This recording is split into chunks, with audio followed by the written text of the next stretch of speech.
Good afternoon, Colin here with Techout, and today we're going to be comparing the Galaxy S25 Ultra with the Whitestone Dome AR anti-reflective screen protector, which is a tempered glass screen protector, against the Galaxy S25, which is using the Samsung regular film anti-reflective screen protector. So I don't know if you can see on camera here, but the difference, the S25 Ultra is using the AR screen protector, which has a privacy layer as well as the anti-reflective properties. So the privacy layer is making the screen a little bit darker than it is by default. So if we look at these two phones here, when I set this S25 up, I actually set it up by restoring it from the exact same settings that the S25 Ultra has. So the screen brightness is exactly the same. Everything between the two settings wise is exactly the same, but the S25 right now appears to be much brighter because the screen is not obstructed by that privacy layer. So that is one thing to note right off the bat.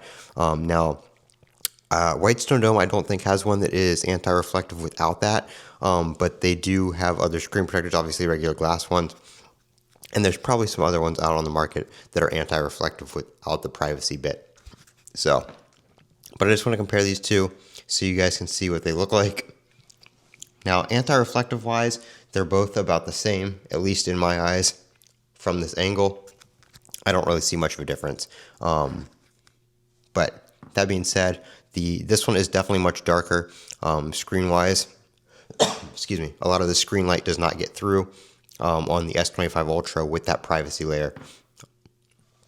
So just one thing to note, but if you're looking for that privacy, that one's obviously the way to go. A lot more expensive with the tempered glass there than the S25 Ultra film, which is like $20 on sale, even as low as like $12 depending on when you get it. So I just wanted to compare those two because I got a lot of questions in my Samsung film video, where a lot of people were asking what about tempered glass ones, because obviously the film's not going to have as much shock protection, drop protection as tempered glass will. So if you're looking between the two, those are some of the differences right there. Screen brightness, obviously like that. And stuff like that if you have that privacy one. But I'm Colin with Techout. Don't forget to comment, rate, and subscribe. And as always, have a great day.